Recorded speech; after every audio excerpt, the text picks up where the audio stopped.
Masyaallah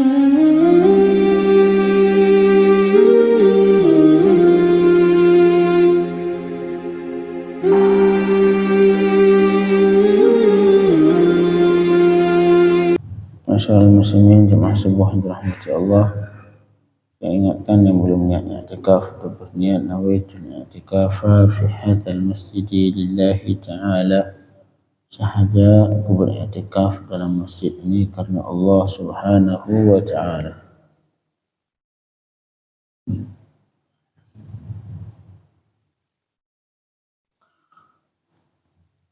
Kita lanjutkan kajian tafsir kita masih di surah Al-Baqarah ayat 190. Qala Allah Ta'ala, a'udzu billahi minasy syaithanir rajim. Bismillahirrahmanirrahim. Wa qatilu fi sabilillahi alladhina yuqatilunakum wa la ta'tadu innallaha la yuhibbul mu'tadin. Wa qatilu fi sabilillahi alladhina yuqatilunakum wa la ta'tadu innallaha la yuhibbul mu'tadin.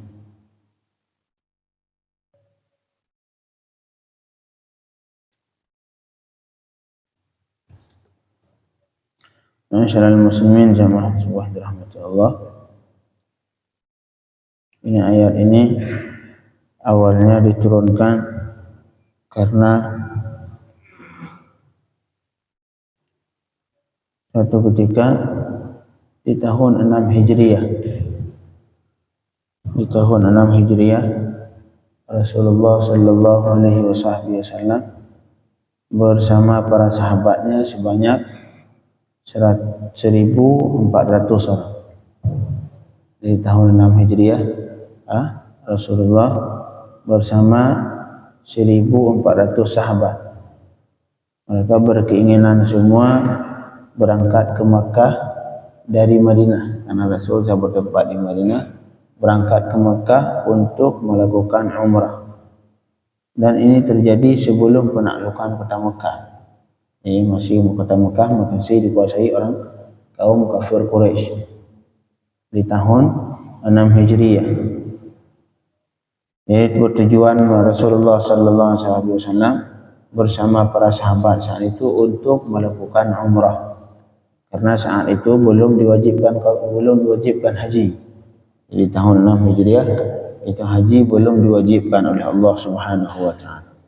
Jadi Rasulullah berkeinginan bersama para sahabat untuk melakukan umrah, berkeinginan ke Ka'bah. Kemudian mereka fanazalul Hudaybiyah di makanin qaribin min Makkah yusamma Wadi Fatimah. Mereka saat itu mampir berhenti di Hudaybiyah. Hudaybiyah di satu tempat yang dekat dengan Makkah. Di wadi namanya Wadi Fatimah, di lereng gunung yang namanya Wadi Fatimah. Di situ Rasulullah berhenti ataupun minum dulu di situ, transit bersama para sahabatnya. Kemudian fakharajat alaihim sufha'u Makkah yuqatilunahum bil ahjar wa was-siham. Saat itu datang keluar orang-orang jahil dari golongan Makkah, orang kafir Quraisy dari Mekah, memerangi Rasul dan sahabatnya dengan batu dan dengan panah. Jadi Rasulullah diserang, jadi saat itu diserang oleh kaum kafir Quraisy. Sufah Mekah. Sufah Mekah ini orang-orang jahil dari Mekah. Kemudian fa arsala Rasulullah Utsman yasta'dzin ahla Makkah fi an yadkhula huwa wa ashabuhu wa yatufu wa yukammilu umratahum. Kemudian Rasulullah saat itu ketika melihat sudah dapat serangan dari Sufha Makkah, orang-orang jahil, orang bodoh dari golongan Makkah, Rasulullah mengutus Sayyidina Utsman untuk datang sendiri ke Makkah langsung untuk menghadap pemimpin Makkah, untuk menghadap pemimpin Makkah yang tujuannya untuk mencari izin, mendapatkan izin dari petinggi Mekah supaya mereka bisa masuk ke Mekah untuk tawaf atau untuk melakukan umrah. Itu doang tujuan Rasulullah. Ntar kalau misalkan dari pemimpinnya sudah setuju, pasti yang memerangi Rasul tadi sudah sepakat berhenti memerangi Rasul. Jadi setelah mendapatkan serangan, Rasulullah menyuruh Sayyidina Uthman untuk menghadap untuk bergerak langsung ke Mekah, mencari untuk mendapatkan izin supaya Rasulullah dan sahabatnya bisa umrah di tahun ke-6 itu. Kemudian tiba-tiba fa'asya al-kuffar wa iblis anna Uthman qad mat. Saat itu viral tiba-tiba terdengar suara viral masyhur semua bahawa Sayyidina Uthman sudah meninggal. Ya subhanallah. Sayyidina Uthman sudah meninggal. Fabay'an Nabi sallallahu alaihi wasallam ashabahu tahta asy-syajarati ala qitalihim. Kemudian Rasulullah membaiat sahabat-sahabat beliau tadi, membaiat di bawah pohon untuk memerangi mereka, kufar itu tadi. Rasulullah mengambil baiat dari sahabatnya untuk memerangi kufar tadi. Kemudian setelah baiat semua terjadi, fahasala suluh bainahu wa bainahum 10 sinin. Baru namanya yang kita dengar sulh Hudaybiyah. Di sinilah terjadi perjanjian, gencatan senjata antara Rasulullah dengan para kafir Quraisy selama 10 tahun. Enggak ada perang-perang itu selama 10 tahun.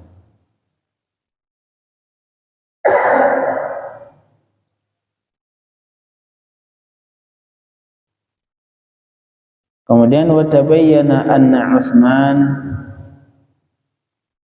hayy lam yamut wa ata ilaihim. Tiba-tiba setelah itu Utsman datang. Ternyata Sayyidina Utsman belum meninggal. Datang ke Rasulullah.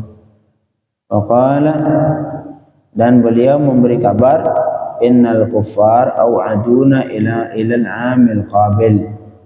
Kata beliau, itu kafir, orang kaum kafir memberi janji untuk kita untuk tahun depan, kata Sayyidina Utsman.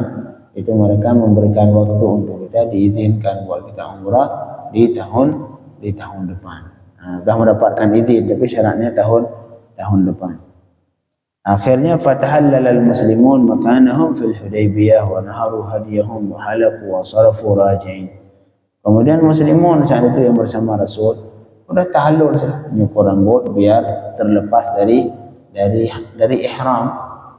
Karena syaratnya kalau misalkan kita dihalangi oleh musuh, itu boleh tahallul, boleh langsung tahallul.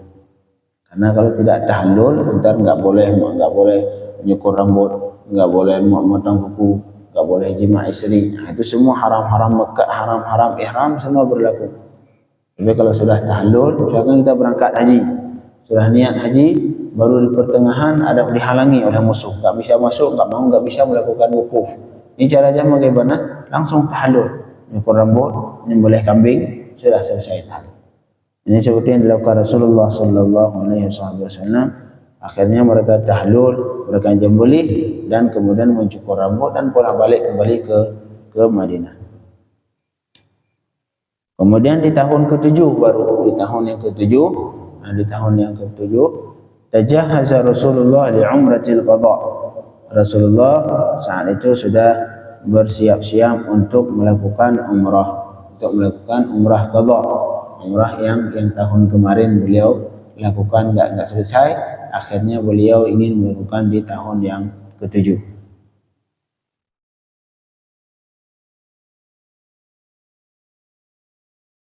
Kemudian faqafatil muslimun anna al-Quraisy la tafi bil wa'd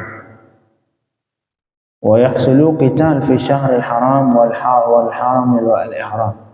Akhirnya saat itu orang muslimun khawatir, ini kafir Quraisy, takutnya mereka tidak memenuhi janjinya. Karena sering terjadi kafir Quraisy berjanji tapi kemudian tidak tidak ditepati. Nah, disitulah terjadi ketika muslimun ingin melakukan umrah qadha di tahun ke-7 bersama para rasul, mereka khawatir kaum kafir Quraisy tidak menepati janji.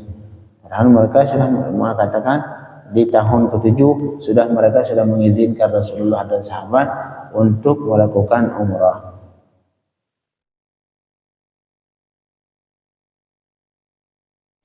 Tapi walaupun demikian muslimun saat itu takut mereka. Muslimun khawatir bahwa kaum kafir Quraisy tidak menepati janji. Nah, karena itu turun ayat ini.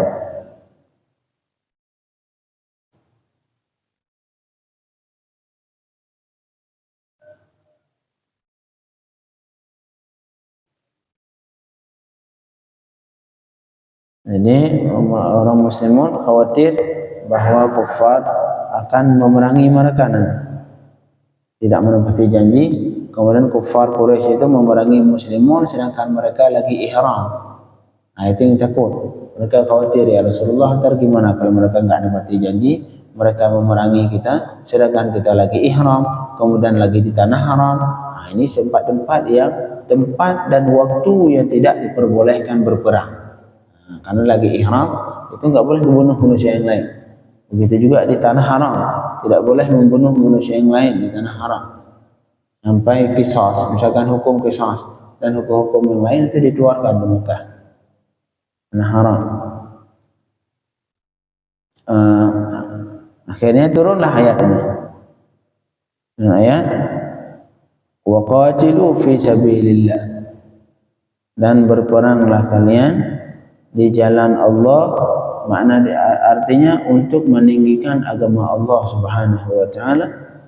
Perangi oleh kalian akan alladzina yuqatilunakum, akan orang-orang yang memerangi kalian, yaitu kufar yang memerangi kalian, boleh kita perangi. Jadi ketika kita diperangi sama mereka, kita juga harus memerangi mereka. Wala ta'tadu, dan jangan melampaui batas. Artinya kalian memulai perang. Jangan kalian mulai perang. Tapi kalau misalkan mereka yang memulai, kalian harus lawan. Nah, ini ayat yang seperti ini walaupun di tanah haram. Yang dasarnya enggak boleh berperang di tanah haram. Tetapi kalau misalkan mereka yang mulai, kita wajib memerangi. Yang tidak boleh kita yang memulai, jangan kita yang memulai. Nah, makanya yang tadi akhirnya Rasulullah sahabat tidak khawatir lagi. Jadi kalau misalkan mereka mulai memerangi, lawan. Nah, kalau mereka mulai, kita lawan. Tetapi saat itu muslimin dilarang oleh Allah untuk memulai perang. Wala ta'tadu, dan jangan kalian melampaui batas untuk memerangi mereka. Jangan. Innallaha la yuhibbul mu'tadin, sesungguh Allah itu beliau tidak mencintai orang-orang yang melampaui batas. Ini salah satu ayat peperangan, ayat jihad, ayat qital. Yang kata ulama, tertibnya kita di awal-awal Islam itu muslimin tidak dibolehkan untuk berperang karena masih jumlahnya masih sedikit. Kemudian baru udzina lil ladzina yuqatalun. Ini tertib, ini syariat peperangan dalam Islam. Di awal Islam muslimin tidak diperbolehkan perang karena jumlahnya masih sedikit. Tapi kemudian Allah mengizinkan muslimin untuk berperang. Udzina lil ladzina yuqataluna bi annahum zulimu. Allah mengizinkan untuk berperang. Kemudian di akhir dari syariat Islam tentang jihad, Allah mewajibkan jihad. Jihad wajib dalam Islam. Jihad salah satu hal yang wajib dalam Islam, tapi yang mengkoordinir semua adalah pemerintah, bukan diri sendiri, kita sendiri. Itu bukan perang, itu mau bunuh diri itu. Nah, jadi sebenarnya jihad dalam Islam wajib. Jihad yang dimaksud bukan langsung datang ke negara kafir langsung perang, asal tembak aja bomnya, tidak. Tujuan jihad berdasarnya untuk meninggikan agama Allah Subhanahu wa taala. Pertama, masuk ke sebuah daerah, tawarkan Islam. Tawarkan Islam, kemudian dakwah di situ. Kalau misalkan mereka menerima, ahlan wa sahlan, tetap aman. Mereka mau menerima Islam, aman. Tetapi kalau tidak mau, tawarkan ke mereka yang kedua, jizyah. Artinya negara itu wajib menjadi negara Islam. Tawarkan, yang tidak mau masuk negara Islam tidak dibunuh. Tidak dibunuh. Mereka dibolehkan ditetapkan di negara itu, tapi membayar pajak tiap tahun. Seperti halnya muslimun membayar zakat. Nah, mereka jadi di negara itu menjadi negara Islam, kemudian mereka tidak dipaksa untuk masuk agama Islam. Islam tidak memaksa manusia untuk masuk agama Islam. Mereka misalkan pengen tinggal di negara itu, silahkan, tapi syaratnya wajib bayar jizyah, namanya, bayar pajak. Itu berarti membebankan kufar, tidak? Sama, kufar dibebankan pajak, muslim dibebankan zakat. Pada dasarnya seperti itu. Sama-sama membantu negara. Kalau misalkan mereka tidak mau menerima Islam, tidak mau terima, kemudian ditawarkan untuk tinggal di negara itu sebagai negara Islam, nggak mau terima, justru mereka perang. Nah, saat itu baru lawan. Nah, itu jihad di dalam Islam. Ini sekarang sesuatu yang paling ditakuti oleh kufar adalah jihad muslimun. Makanya jihad ini sesuatu hal yang dianggap di dalam pemikiran muslimin sesuatu yang bertentangan dengan syariat. Ya, kalau disebutkan jihad, ini teroris, ini teroris ataupun yang lain. Nah, sebenarnya tidak. Karena jihad itu sesuatu yang paling dikhawatir oleh kufar. Cuman ada adabnya. Dalam berjihad juga memiliki adabnya, memiliki tata cara yang benar. Bukan seperti ISIS sekarang, itu bukan jihad. Itu jihad merangi negara Islam, jihad mana? Yang jihad juga yang boleh diperangi itu kafir-kafir yang harbi. Arti kafir harbi, kafir yang tidak ada hubungan dengan muslimun, itu boleh diperangi. Kalau sekarang Israel paling. Israel. Kalau negara-negara lain yang muslim, negara kafir lain kayak Amerika ataupun negara Australia, misalkan kita anggap itu negara kafir, kita punya konsulat di sana, mereka aja punya. Nah, itu punya hubungan seperti itu, nggak boleh kita perang, nggak boleh perang. Itu namanya kafir mu'ahad. Kafir yang memiliki perjanjian antara dua negara Islam dan negara kufar, itu nggak boleh kita perangi mereka. Nggak boleh, haram. Kafir mu'ahad. Yang boleh diperangi cuma kafir harbi. Jadi ini ayat ini kata ulama, wa hadza mansukh bi ayat bara'ah. Ini ayat mansukh. Ini ayat yang dari ayat ini kita pahami apa? Bahwa muslimun tidak boleh memulai perang memerangi kufar. Padahal tidak. Itu di awal ya. Di awal, jadi awalnya muslim tidak, di awal syariat peperangan muslim enggak boleh perang karena jumlah sedikit. Kemudian Allah mengizinkan perang. Seperti ini sekarang. Kemudian Allah menyuruh perang tapi tidak boleh memulai. Nah, kita cuma ngelawan doang. Bukan tidak boleh kita yang memulai. Nah, ini selanjutnya. Kemudian Allah nasakh hukum ini menjadi kita diwajibkan perang minimal setahun sekali. Diwajibkan jihad terhadap negara Islam minimal setahun sekali. Makanya dulu subhanallah di masa Sayyidina Utsman, di masa Sayyidina Umar, di masa awal-awal Islam, bagaimana Islam berkembang, ya subhanallah. Berkembang sampai ke Eropa. Itu penyebab jihad. Jihad seperti tadi bukan datang asal perang, tidak. Mereka sistem jihad dengan adab-adabnya jihad. Sehingga banyak ulama yang menulis karangan tentang jihad, termasuk Syekh Ramadan Al-Buti. Beliau punya kitab karangan khusus tentang al-jihad kaifa yumarisuhu. Al-jihad bagaimana untuk dilakukan. Jadi tentang bagaimana adab jihad. Kemudian apa makna jihad. Jangan diartikan jihad seperti ISIS, itu bukan jihad merangi negara Islam. Jihad bukan jihad, itu bughah itu artinya orang yang memerangi negara Islam yang sah. itu hukumnya mereka yang berdosa. Mereka berdosa, nggak boleh.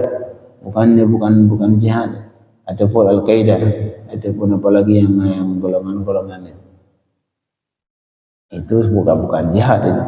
Walaupun mereka menamakan jihad, tapi pada hakikatnya adalah bugha, ahli bugha. Jadi ini ayat ini mansukh, arti mansukh tidak berlaku lagi hukumnya. Kalau dipahami dari ayat ini, hukumnya kita enggak boleh memerangi orang kafir selama kita belum diperangi. Nah, selama kita belum diperangi, kita duduk hanya enggak boleh dakwah, enggak boleh berjihad. Tapi kemudian Allah menasakh ayat ini dengan ayat yang lain, wa qatuluhum haitsu thaqiftumuhum wa akhrijuhum min haitsu akhrajukum wal fitnatu ashaddu minal qatl. Kata Allah, ini ayat yang selanjutnya.